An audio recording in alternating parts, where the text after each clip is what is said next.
My grandfather died in 1984. He was only 57 years old. The cigarettes got him. But he was such a kind man. And the love that he and my grandmother had that I got to see at a very young age taught me what real love was. My grandfather would often take me to feed the duck. And he was so generous. He had these big-ass bags of Wonder Bread and Raisin Bread, which I would take a couple of slices and chew on our way to the pond. I remember going to my grandparents' house every Thanksgiving, and my grandfather would always say, "Mighty thankful." He had a big, boisterous laugh, and he fucking knew everyone. He'd take us to Joe's, I'd get raviolis and a Shirley Temp. And he operated in San Rafael, and in Joe's there were all these big Politico type movers and shakers, and my fucking grandfather was just smooth as fucking silk, man. He knew them all. And I found out later that what my grandfather would do would go to local city meetings, and he would argue with everyone, but in a very good-natured way. It kind of reminds you of someone, perhaps. That's why he had the respect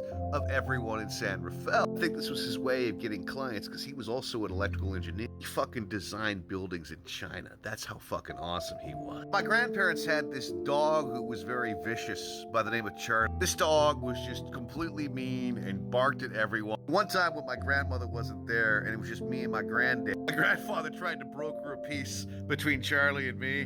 He let Charlie out of the room. But he had this big gushing optimism and he thought it would work out, but of course it didn't. Without saying anything, he just kind of picked up the dog and put it back in the fucking room. That's what made my grandpa my grandpa. When I got my first bike, and it was my grandparents who bought my first bike, he sat down with me and assembled. I mean, he was an engineer. He was going to make sure that this fucking bike would work. He gave me my first computer because he had two Timex Sinclair 1000s and he pawned off the other one to me. But then his health started to decline. And on his deathbed, he was saying, "Eddie, I got to fix his computer. I got to fix his computer." He was saying this as he was fucking dying. I never got to say goodbye to my grandfather. Family kept this information from me cruelly. I never really got to tell him how much I loved him. So add that little trauma on top of everything else. What I got from my grandfather, I think, was my work ethic. Genetically, I think what I got from him is my tendency to crack jokes in all circumstances. My grandfather also loved Blake Edwards movies, and I will always love Blake Edwards, largely because of my grandfather. They spoke in this deep, resonant voice. "Huh, Eddie?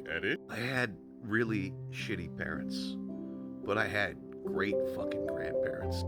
And I fucking miss my grandfather too. I wish he could have seen what I did with my life. How I created something even when I suffered some significant setbacks, which I'll get into later. Rest in peace, Grandpa.